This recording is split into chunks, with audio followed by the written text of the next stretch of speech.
Chers amis, bonjour à tous. J'espère que vous allez bien et que le confinement se passe au mieux pour vous. On continue évidemment de penser fortement à tous ceux qui n'ont pas d'autre choix que de continuer à travailler, à ceux qui sont au front, en première ligne pour combattre l'épidémie, pour assurer la sécurité et le fonctionnement du pays durant cette bataille que nous menons contre le virus. Nous sommes évidemment unis derrière eux. Comme promis, je vous retrouve aujourd'hui sur Facebook pour répondre à vos questions. Vous avez été très nombreux à nous adresser vos interrogations sur l'actualité. Je vous en remercie et nous en avons sélectionné quelques-unes. Je vous propose de commencer dès maintenant avec une première question posée par Anna. Anna me demande, pensez-vous que le confinement doit durer au-delà du 15 avril ? Je pense que le confinement risque de durer au-delà du 15 avril. Bon. J'ai d'ailleurs été un peu étonnée lorsque le gouvernement a annoncé le confinement. Tout le monde s'attendait à 45 jours. C'est vrai que cette annonce de 15 jours qui a été renouvelée au bout de 15 jours, qui sera peut-être renouvelée encore au bout d'un mois, je pense est une mauvaise méthode. Il faut dire la vérité aux gens tout de suite. Enfin, nous ne sommes pas des enfants, nous sommes un peuple majeur. Encore une fois, nous sommes capables d'entendre et évidemment de comprendre l'intérêt de ce confinement. Ce qui est sûr, c'est que le déconfinement, je sais que encore une fois, on nous reproche de parler du déconfinement, mais il faut bien l'anticiper. Ce déconfinement ne pourra se faire qu'avec une stratégie qui est une stratégie offensive et non pas une stratégie, je crois, défensive. C'est vrai pour beaucoup de sujets dans cette crise. Ça veut dire qu'il faut à tout prix que nous ayons tous des masques. Et il faut à tout prix qu'on fasse des campagnes massives de tests. Qui doit-on tester en premier ? Il me semble que ceux qui doivent être testés en premier, ce sont ceux qui actuellement travaillent. Les soignants, bien sûr, mais aussi les caissières, les éboueurs, les routiers, les taxis, tous ceux qui continuent à faire fonctionner notre pays pendant le confinement. Pourquoi ? Parce que s'ils sont malades, il faut évidemment que eux-mêmes puissent être mis en confinement et que nous soyons absolument sûrs que tous ceux qui circulent aujourd'hui soit ont eu le virus et donc sont immunisés, soit ne sont pas malades. Donc c'est vraiment quelque chose d'important. Et puis, il me semblait qu'on aurait peut-être pu envoyer des équipes gouvernementales, d'experts, pour aller voir dans les pays qui ont déconfiné comment ça s'est passé, quelles stratégies ont été mises en œuvre. On voit que d'ailleurs certains pays pensent qu'ils ont peut-être déconfiné un peu tôt. C'est le cas de la Corée du Sud, c'est le cas de la Chine. Donc, ce qu'il faut à tout prix éviter, c'est une deuxième vague d'épidémie, parce que objectivement, l'idée de rester avec tous les sacrifices et la pénibilité que ça représente pour beaucoup de Français coincés chez soi, si ça n'a pas servi au moins à éliminer totalement le virus, ce serait désespérant. Donc, il faut respecter évidemment les consignes qui sont données par le gouvernement. Il faut rester chez soi et s'il est nécessaire de rester 15 jours de plus, même si c'est encore une fois pénible pour ceux qui évidemment ont des logements qui sont exigus, eh bien il va falloir quand même le respecter parce que c'est le meilleur moyen de pouvoir obtenir une victoire contre ce virus. La deuxième question vient de Chantal. Bonjour Marine, que vont devenir nos commerçants artisans, TPE, PME à la suite de cette catastrophe sanitaire ? On leur fait miroiter monts et merveilles, mais avec quel argent ? Combien ne vont pas se réveiller ? Non, se relever, pardon. Monts et merveilles, on peut pas non plus dire ça. Objectivement, le choix qui a été fait par le gouvernement d'accorder des prêts sont toujours des sommes que nos TPE-PME vont être obligés à un moment donné de rembourser. Et évidemment, ça les inquiète. Et les 1 500 € forfaitaires qui est le dispositif du gouvernement, semble assez complexe à mettre en œuvre. Au départ, il fallait démontrer qu'on avait perdu 70% de chiffre d'affaires au mois de mars par rapport au mois de mars de l'année précédente, mais le confinement ayant démarré après le 15 mars, le 17, et bien c'est sûr que beaucoup de commerçants ne rentraient pas dans les clous. Bon, ils ont abaissé à 50%, mais moi j'avais une autre proposition qui me paraissait beaucoup plus simple, beaucoup plus pratique et beaucoup plus rapide. La Banque centrale européenne a émis 750 milliards de monnaie pour venir aider les États et pour venir aider les banques notamment. Il me semblait que sur ces 750 milliards, on pouvait utiliser 10 milliards précisément pour les TPE-PME, les auto-entrepreneurs, les artisans, les commerçants et de manière générale, toutes les très petites entreprises ou toutes les entreprises de moins de 1000 salariés. L'idée, c'était quoi? On leur versait 1500 € forfaitairement, plus 1000 € par salarié. Et ce, chaque mois que dure le confinement. Et cet argent était distribué directement par la Banque de France sur les comptes en banque des entreprises sans demander aucun critère que ce soit aux entreprises. Pourquoi? Parce que le grand problème de demain, ce sera le problème des liquidités de nos petites entreprises. Elles vont être privées de liquidités et donc elles auront, hélas pour certaines, le plus grand mal à pouvoir rebondir. Il faut donc absolument mettre en place, je le pense, cette mesure. Je vois que certains aujourd'hui commencent à la réclamer. Je continue donc à en faire la promotion parce qu'elle m'apparaît la plus utile, la plus efficace et encore une fois la plus rapide à mettre en œuvre. Il faut, à mon sens, 10 jours pour que chaque entreprise qui soit dans ce critère de moins de 1000 salariés puisse recevoir ces sommes et puisse donc pouvoir sereinement voir venir les mois qui sont devant nous et qui seront pas simples, hein, nous le savons sur le plan économique. J'ai une question d'Emmanuel. Bonjour Madame Le Pen. Pour ma part, la confiance et la crédibilité de ce gouvernement ont disparu et nos institutions sont mises à mal. La gestion de la crise est déplorable, d'autant que l'on revendique avoir un système de santé de pointe. Que pourriez-vous faire pour redonner confiance et crédibilité dans la classe politique? Je crois que la première des choses pour avoir la confiance, et puis peut-être même pour la mériter, c'est de dire la vérité. Et le grand reproche que l'on peut faire à ce gouvernement, au-delà de l'impréparation, au-delà de prises de décisions qui ont été extrêmement tardives dans cette crise, ça a été la volonté de camoufler la vérité. Je me suis interrogée pour savoir, mais qu'est-ce qui avait pu pousser le gouvernement à accumuler ainsi, dans les premières semaines de cette crise, les mensonges? Et j'ai été obligée de constater qu'en réalité, il s'agissait pour eux d'essayer d'échapper à leurs responsabilités. Pour ne pas apparaître comme responsables de la situation, des manquements, des carences, du retard, eh bien, ils ont menti. Et ce, dès le départ. Enfin, je veux dire, ils ont quand même menti sur la dangerosité du virus. Hein. Ils nous ont expliqué pendant un certain nombre de semaines qu'il s'agissait d'une grippette, que c'était pas plus grave qu'une grippe, que d'ailleurs la grippe faisait beaucoup plus de morts, etc. Ils ont menti sur les masques en nous expliquant qu'on en avait, qu'il y avait des stocks, que la France était prête, nous a dit Olivier Véran lors d'une de ses premières déclarations comme ministre de la Santé. Il s'est avéré que la France n'était pas prête et qu'il n'y avait pas de stock. Donc quand il n'y a pas de stock, il faut effectuer des commandes de manière urgente, car il fallait pas être grand clair pour comprendre que cette crise était mondiale et que par conséquent la demande de matériel de protection allait très certainement dans les jours qui venaient, dans les semaines qui venaient, émaner de dizaines, voire de 100, 150 pays en même temps et qu'il y aurait donc des difficultés. De la même manière, à partir du moment où on constatait cette pénurie, et moi j'ai fait une question orale, à l'Assemblée nationale, au gouvernement, le 11 février sur la pénurie de masques et la pénurie de médicaments, eh bien, il fallait tout de suite réorienter la production de certaines de nos entreprises pour pouvoir éviter justement de se retrouver dans cette situation de pénurie. Ils ont menti sur les frontières. J'ai réclamé le 29 janvier qu'on ferme les frontières. À partir du moment où il y a commencé à y avoir des cas de touristes chinois en France, atteints du Covid, de touristes, je crois qu'un des premiers pays, c'était la Finlande, j'ai immédiatement réclamé la fermeture des frontières. Ils ont refusé de le faire. Là encore, ils nous ont expliqué que ça ne servait strictement à rien. Aujourd'hui, ce sont évidemment des dizaines de pays qui, au fur et à mesure, et bien avant nous, ont fermé leurs frontières pour éviter l'importation de cas de coronavirus, de Covid-19 sur notre territoire. Et puis, ils ont menti pour les tests, ils nous ont expliqué que ça servait à rien, les masques, que ça ne servait à rien, et tout ça en fait était fait pour cacher, encore une fois, des faiblesses et des défaillances de notre gestion de la crise. Donc la première des choses pour avoir la confiance des gens, c'est de leur dire la vérité. Tout simplement, expliquer aux Français ce qu'il en est, ce qu'on sait, ce qu'on ne sait pas. Et dans ces conditions-là, alors, on peut réclamer l'unité nationale.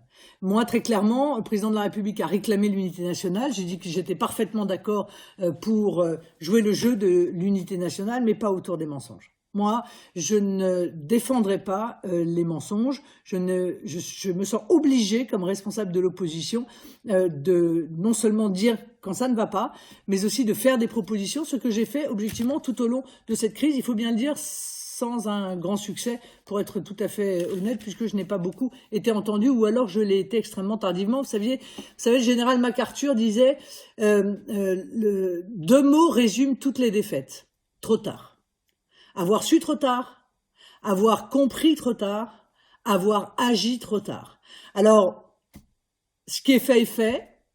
Nous continuons à subir les conséquences des erreurs qui ont été commises et des retards qui ont été pris, ça c'est incontestable, mais qu'on commette pas à nouveau la même erreur pour le déconfinement, c'est-à-dire qu'on se retrouve vraiment en situation de pouvoir tester massivement la population, de pouvoir avoir des masques pour tout le monde, pour que le déconfinement se déroule lorsqu'il interviendra dans les meilleures conditions possibles. Alors, j'ai une question de Frédéric. Marine, si vous êtes élue présidente en 2022, quelle sera votre première mesure en faveur de l'hôpital public? Déjà, de rétablir les lits qui ont été fermés. On voit bien qu'aujourd'hui, on subit les conséquences directes des mesures d'austérité qui ont été imposées à l'hôpital. Bon, mais je crois aussi qu'il faut qu'on reconcentre évidemment notre hôpital vers le service des Français. Et moi, je suis extrêmement frappé de voir la déconfiture de notre système hospitalier face à cette crise. C'est vrai qu'on a toujours entendu, nous autres Français, qu'on avait le système de santé le plus performant du monde. Je pense que ça a été vrai, mais que ça n'est plus vrai aujourd'hui. Et ça n'est plus vrai aujourd'hui parce que notre système hospitalier n'a pas les moyens, voilà, qu'il devrait avoir pour que son talent, son énergie, son courage, hein, on le voit aujourd'hui, puisse véritablement s'exprimer. Donc il faut arrêter les fermetures d'hôpitaux, y compris les fermetures d'hôpitaux de proximité.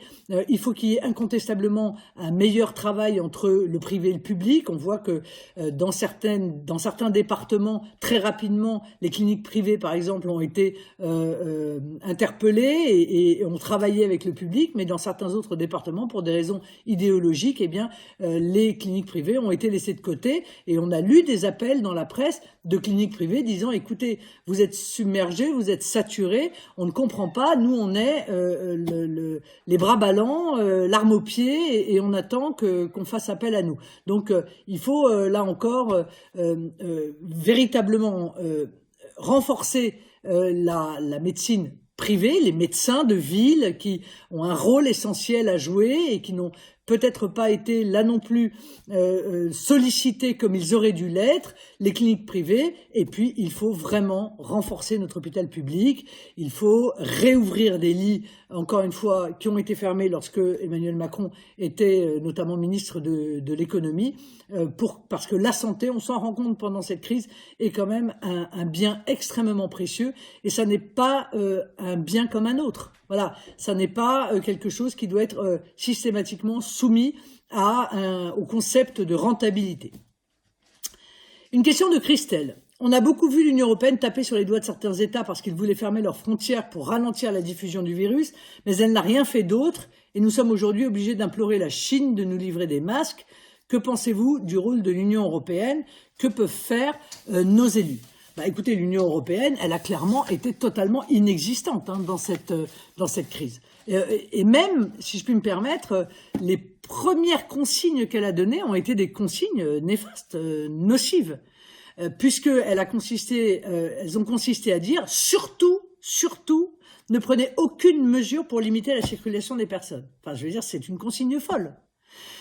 Quelle que soit la nature de l'épidémie auquel on est confronté, et nous en avons vu des épidémies par le passé, qu'elles soient humaines, qu'elles soient végétales ou qu'elles soient animales, la première des choses que l'on fait dans ces circonstances, c'est d'éviter que le virus arrive sur le territoire et qu'il puisse se disséminer sur le territoire. C'est une mesure évidemment de bon sens.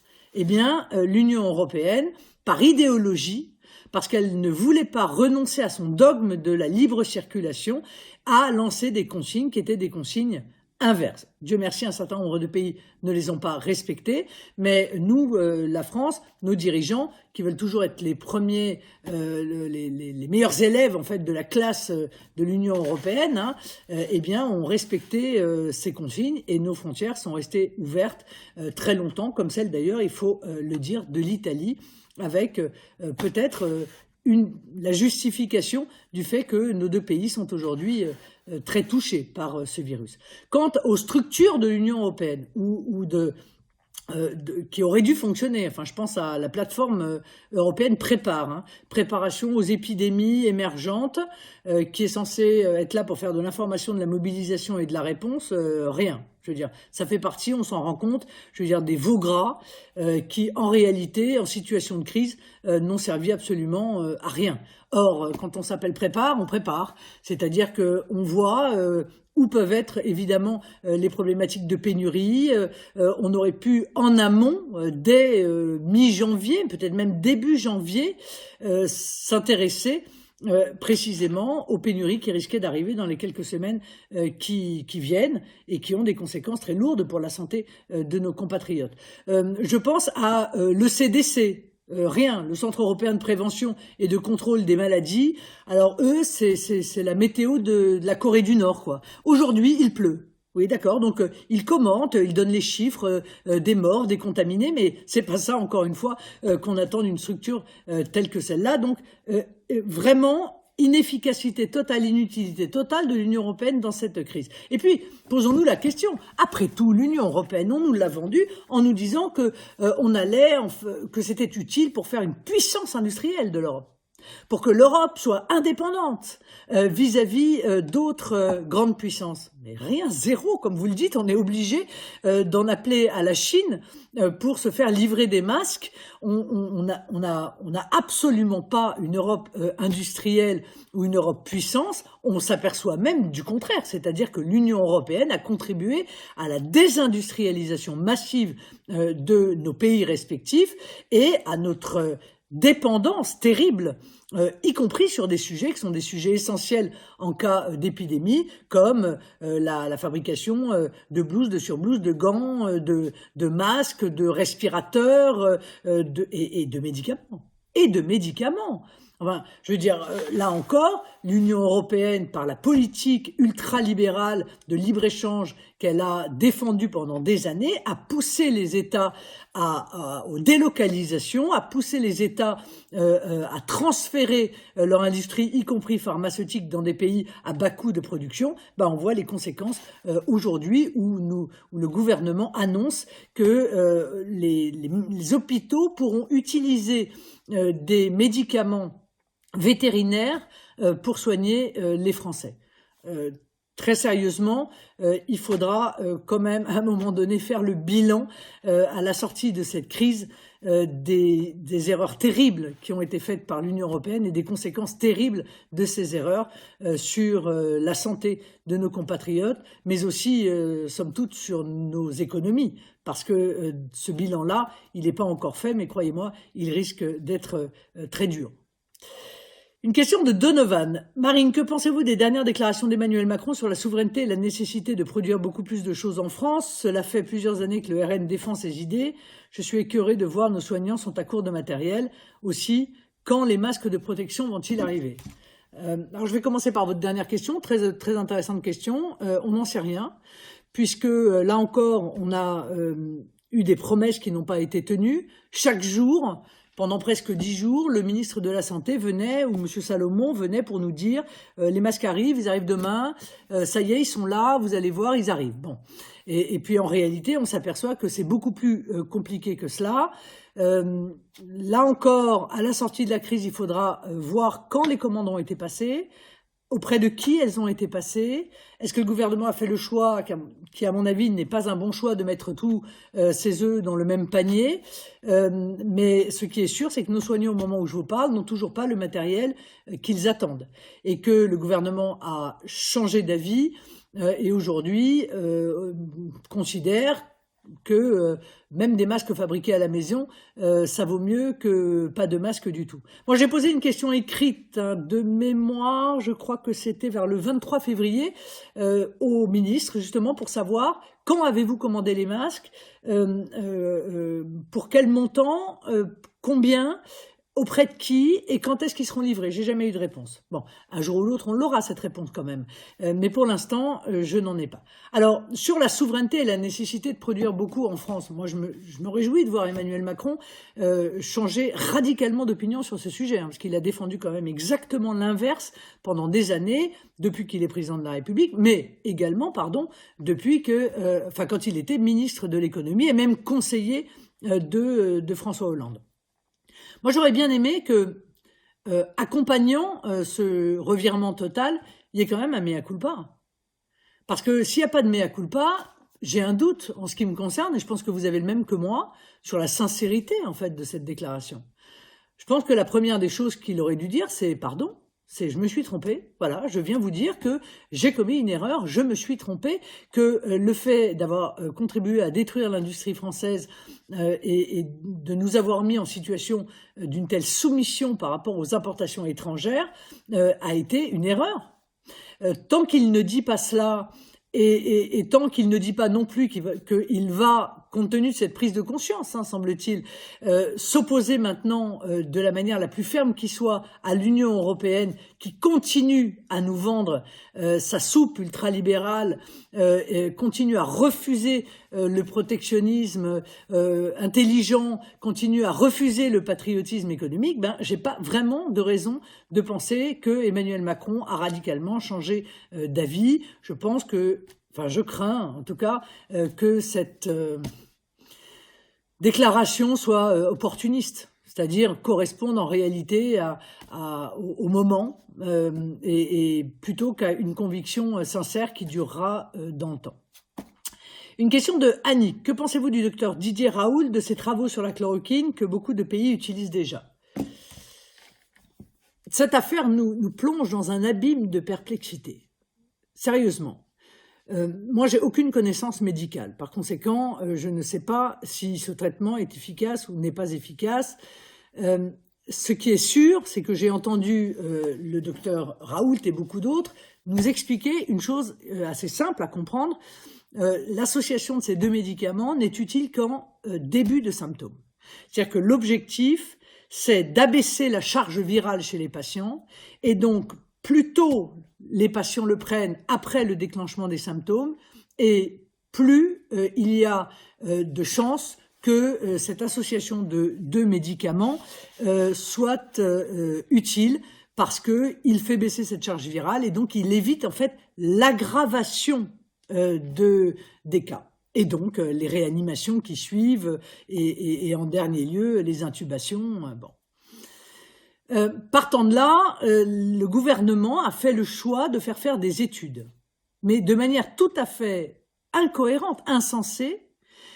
Il exige que les études soient faites en milieu hospitalier. Bon, c'est un choix, c'est le sien. Moi, ça n'aurait pas été le mien, mais c'est le sien. Et exclusivement sur les cas graves. C'est-à-dire exclusivement sur des cas où l'on sait que l'association de l'hydroxychloroquine et de l'azithromycine, je crois que c'est ça le nom, en réalité est inefficace, puisque lorsque les gens sont dans un cas grave, sont dans une situation très grave, en réanimation, eh bien en fait la charge virale n'existe quasiment déjà plus. Donc pourquoi faire ce choix? Voilà, je ne comprends pas. Je ne comprends pas la perte de chance que ça peut représenter pour des gens qui, si ce traitement est utile, eh bien, auraient pu éviter de voir leur situation s'aggraver. Mais là encore, j'espère qu'il y aura un contrôle a posteriori sérieux sur cette question, parce que nous savons que beaucoup de nos personnes âgées, lorsqu'elles sont en situation grave, dans les EHPAD, on le voit, décèdent seuls de ce Covid-19. C'est quelque chose qui nous touche tous, qui est d'une brutalité et d'une inhumanité absolument terrible. Et donc, l'idée que peut-être on s'est passé d'un traitement qui, pris tout de suite, pouvait éviter qu'un certain nombre de patients s'aggravent, est une idée dure à comprendre et honnêtement dure à vivre. Une question de Grégory. L'Allemagne est souvent prise en exemple et modèle par les gens qui nous dirigent. Pourquoi le nombre de morts est beaucoup plus faible là-bas alors que ce pays voisin est assez comparable au nôtre? Merci Marine et bon courage. Alors, je pense que l'Allemagne a fait le choix un choix totalement différent du nôtre, et probablement le bon. C'est-à-dire tester massivement pour pouvoir confiner tout de suite ceux qui étaient détectés comme malades et donc endiguer l'épidémie. C'est ce que nous avons raté, hein, on ne va pas se raconter l'histoire. C'est ce que nous avons raté. Et c'est la raison pour laquelle nous nous retrouvons aujourd'hui en confinement total. C'est parce qu'on a raté la phase d'endiguement, par manque de tout.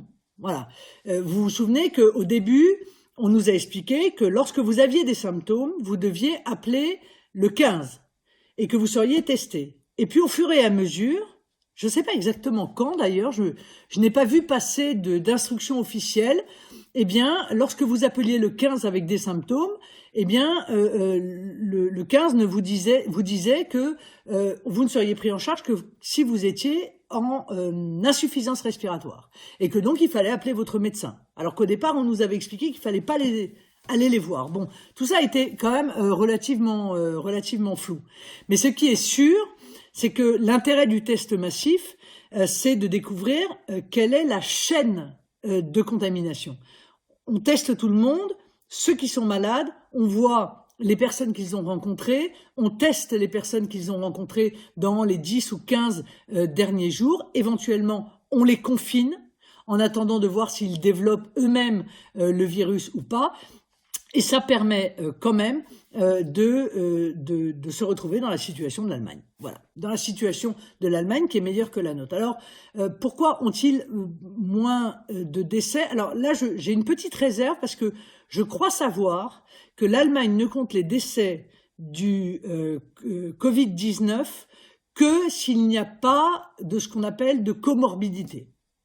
Alors là, il y aurait peut-être quelque chose à vérifier. Mais ce qui est sûr, c'est que leur situation est moins grave que la nôtre et qu'en tout cas, on a le sentiment qu'ils maîtrisent plus l'épidémie que nous ne la maîtrisons. Ils ont aussi beaucoup plus de lits d'hôpital par habitant.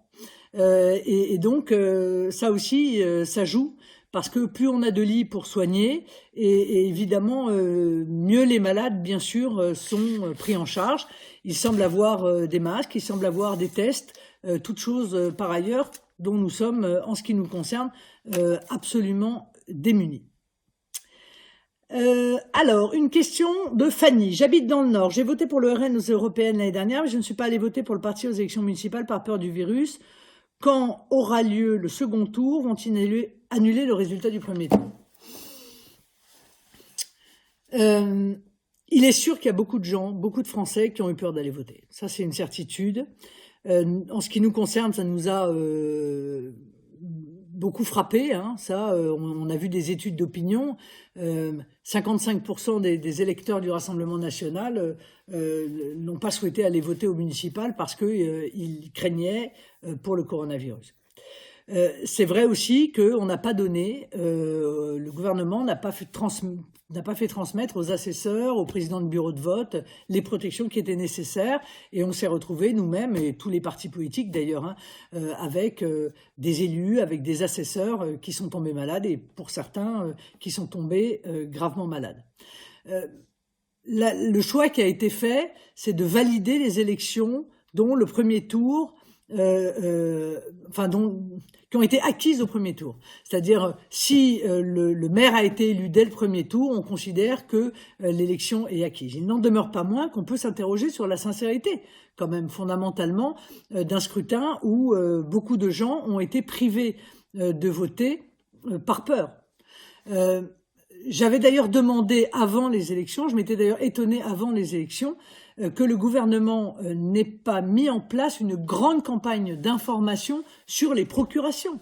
L'idée, c'était que tout le monde sache, se souvienne ou se rappelle qu'on peut voter par procuration. Or, ça n'a pas été fait. Je pense que beaucoup de gens qui craignaient d'aller dans les bureaux de vote auraient peut-être choisi la voie de la procuration, si tant est que le gouvernement avait fait de ces grandes campagnes, vous savez, d'information que l'on peut voir régulièrement contre l'abstention ou je ne sais quoi. Là, aujourd'hui, au moment où on se parle, normalement, les élections ont lieu, le second tour des élections qui n'ont pas été acquises au premier tour a lieu en juin. Bon, j'y crois pas. Bon, en ce qui me concerne, je crois pas qu'on sera en situation de déconfinement total qui permette l'organisation d'un second tour. Et dans ces conditions, très certainement, les élections seraient repoussées en octobre. Et à ce moment-là, pour les élections non acquises au premier tour, alors on rejouerait le premier. Je pense que c'est comme ça que ça se passera, le premier et le deuxième tour. Voilà pour ces élections. Une question de Marie-Louise, juste une question simple, Marine. Comment allez-vous? Vous êtes confinée chez vous. Quel projet pour le RN ensuite? Oui, bien sûr, je suis comme vous. Hein. Je suis confinée. Je respecte strictement le confinement. Parce que, encore une fois, il en va de la santé de notre pays, de nos compatriotes, il en va aussi du respect du travail de nos soignants, hein, qui sont, je vous l'ai dit tout à l'heure, qui déploient un courage et une pugnacité inouïe dans la lutte contre le Covid-19 et à qui on doit ce geste de solidarité de rester confinés. Je vais bien, autour de moi, mes proches vont bien. Je pense tous les jours, quand je vois M. Salomon venir nous donner les chiffres, tous les jours je pense à ces milliers de familles qui sont dans la douleur, dans la peine d'avoir perdu un de leurs proches, bien souvent sans avoir pu leur dire au revoir, sans avoir pu avoir ce dernier contact face à quelqu'un qui part et honnêtement je pense que ça rajoute très certainement à leur immense chagrin que de savoir que leurs proches sont partis seuls. C'est quelque chose qui me touche énormément et je pense que ça touche aussi énormément les médecins, les infirmières, les aides-soignantes qui sont à leur côté et qui pallie en quelque sorte ce manque. Alors, j'ai une autre question de Bastien, une question sur une actualité différente du Covid-19. Quel est votre avis sur le président turc Erdogan et que feriez-vous en tant que présidente de la République française face aux agitations à la frontière gréco-turque? Encore un autre échec de l'Union européenne. Oui, et un sacré échec. Un sacré échec parce que je vous rappelle que l'Union européenne nous a expliqué que il fallait supprimer nos frontières intérieures et qu'elle allait faire en sorte que nos frontières extérieures, les frontières de l'Union européenne, soient protégées. Bon, on s'aperçoit avec le scandale de l'attaque, l'agression des frontières grecques par les Turcs qui ont lancé des dizaines de milliers de migrants à l'assaut de ces frontières, les aidant même parfois avec l'armée turque. Eh bien, on s'est aperçu que l'Union européenne n'a strictement rien fait et que, comme d'habitude, ce sont un certain nombre de pays, de mémoire la Pologne et la Hongrie, qui ont envoyé en fait des troupes pour aider les Turcs à tenir leurs frontières. On s'est soumis en fait au chantage de M. Erdogan. Faut vous souvenir qu'il y a quelques années, Madame Merkel a pris la décision, sans même demander l'avis d'ailleurs aux autres pays, parce que voilà, nous on fait mine de croire que l'Union européenne est décidée, dirigée par les pays européens. En fait, on s'aperçoit qu'elle est bien souvent soumise aux décisions unilatérales de l'Allemagne. Et donc, Madame Merkel avait décidé de passer un accord avec M. Erdogan, qui lui avait fait une forme de chantage. L'Union européenne versait à M. Erdogan des milliards, 6 je crois en l'occurrence, et il empêchait en fait les migrants de rejoindre l'Union européenne. Bon, eh bien, il est évident que se mettre entre les mains de M. Erdogan quand il s'agit de notre sécurité et de la sécurité de nos frontières était évidemment un danger majeur. On l'avait d'ailleurs dénoncé à l'époque. Et ce qui devait arriver arriva.